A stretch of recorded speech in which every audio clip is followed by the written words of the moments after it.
Jesus and his disciples were on the road again, like they always are. And they came to Capernaum. And he heard them arguing on the way. And he confronted them and asked them, "What are you guys talking about?" And they were silent because they were ashamed, because they were arguing about who's the greatest among them. So who's the greatest Christian here? Raise your hand. Who's the greatest of us?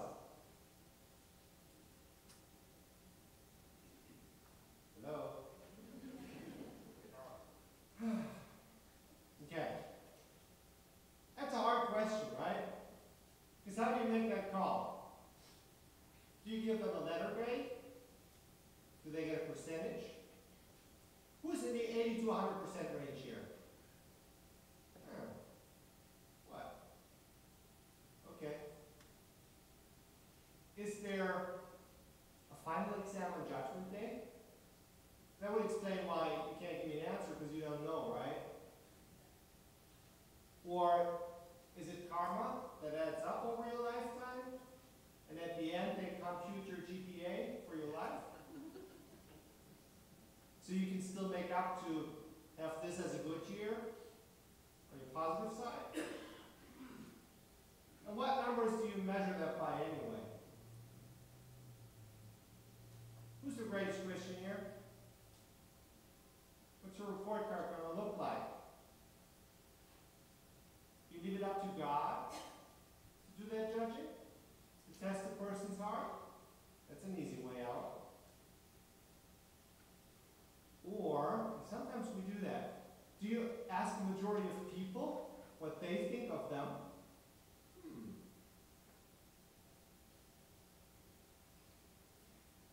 Or maybe another easy way out is, do you leave it up to people to judge themselves? To be their own standards?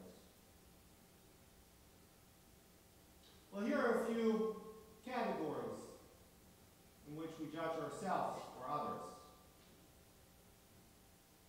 Oftentimes, in the realm of Christianity, you have ethical, moral persons.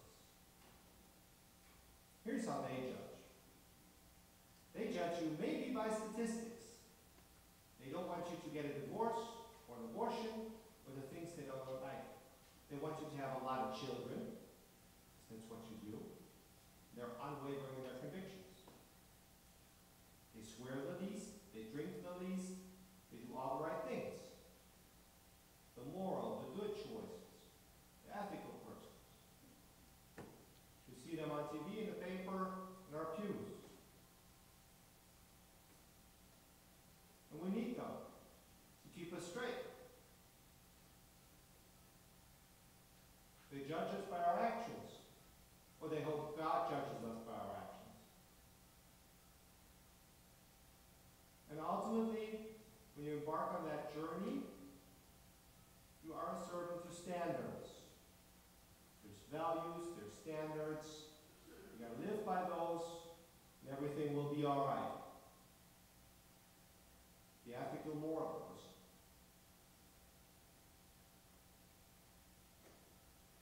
But then we also have that other group there, the helpful persons. Who's the greatest Christian here? Maybe the most helpful person.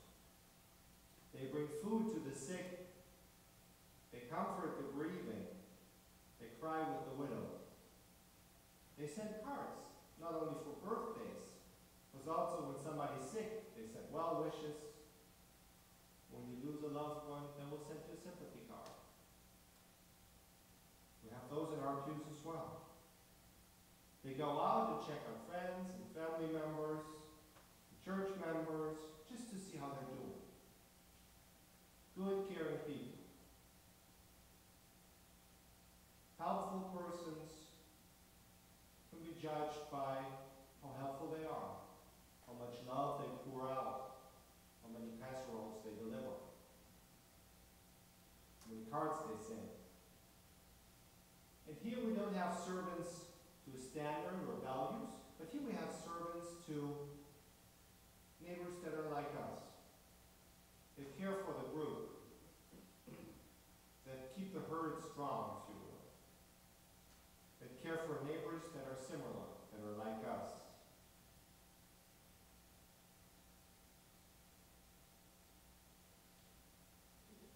The third battalion in which you could judge is the inclusive persons. They're interested in having everybody at the same table. And they want to be caring about the other folks. They want to make sure that we protect the environment in a way that the third world doesn't get flooded. They want to make sure that LGBT people have all the rights and protections they need. They care for racial justice and social justice. They want to make sure that them out there are all right. Those inclusive people, as they care for the world around them, they're therefore neighbors that are different from us. The other, as Jesus calls them. And you judge them by how much they save the world to make it a better place.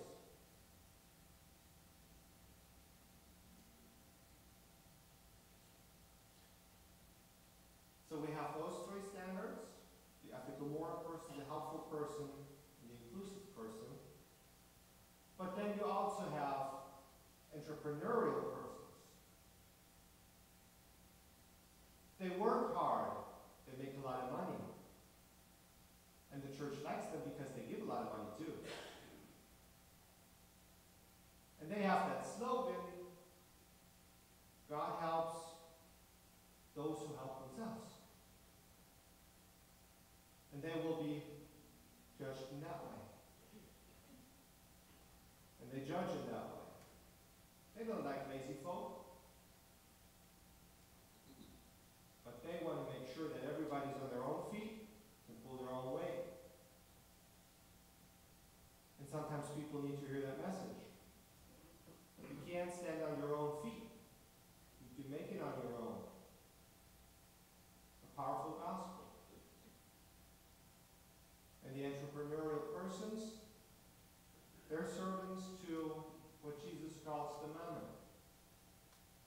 Our here, our being, our own.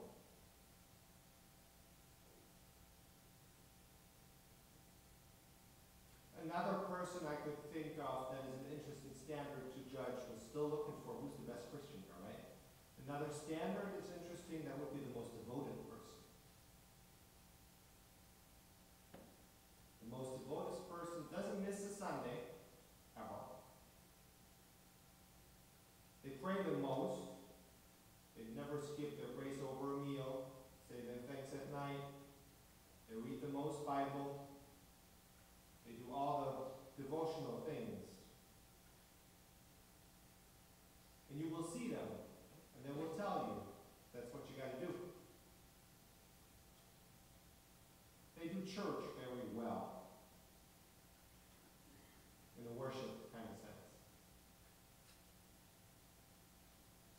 The devoted persons, they're servants too. They're servants to like self-improvement.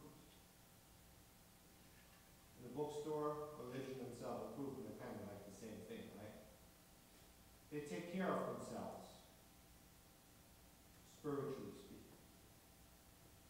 It's like doing yoga, or going to the gym, exercising your spiritual muscle. So who's the greatest Christian? Is it the ethical moral person that keeps us straight? Is it the helpful person who brings the most casseroles? Is it the inclusive person who saves the whole world? Is it the entrepreneurial person who reminds us that we have our own responsibility? Is it the devoted person that wants us to show up at church and do what we're doing? Man, we are like Jesus' disciples, aren't we? Because I've heard all those things before.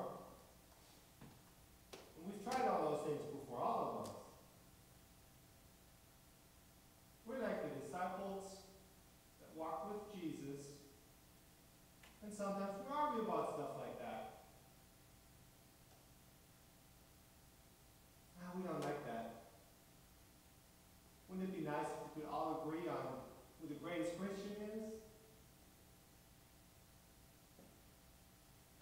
sat down, called the 12, and said to them, "Whoever wants to be first must be last of all and servant to all."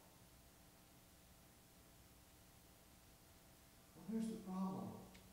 Being servant to all, we got to be servant to all those folks that we just talked about. And we're one of them too. We're part of all. How can we be there for people that are as different as all the people we just heard about? And be part of it too. We are all. We as a congregation, we have the most ethical and moral persons.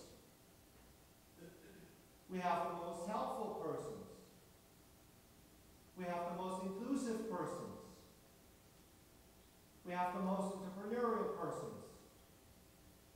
We have the most devoted persons.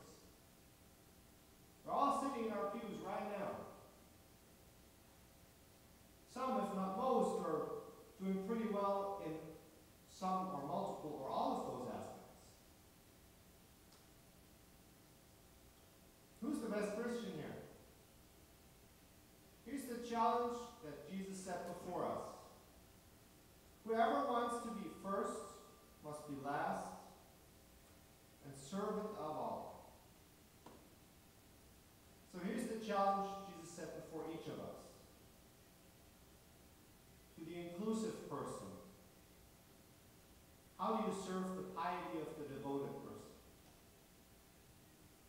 To the devoted person, how do you serve the openness of the inclusive person? To the helpful person, how do you serve the prosperity of the entrepreneurial person? To the entrepreneurial person, how do you serve the loving kindness of the helpful person? And to the ethical, moral person, how do you serve all God's children wherever they are in life's journey? Struggling with questions like these, that's what it actually means to be servant of all. We are all those things, and we got to be there for all those things, and we got to serve all those things. Those standards are in competition. We're all of it, and we serve all of it. And it gets even worse. Because so far I've only spoken about ourselves. The whole thing is not about us. It does not only apply within the church. Everybody's welcome to do good in Jesus' name. Because here's that next little verse that we heard, and I'm going to close with that.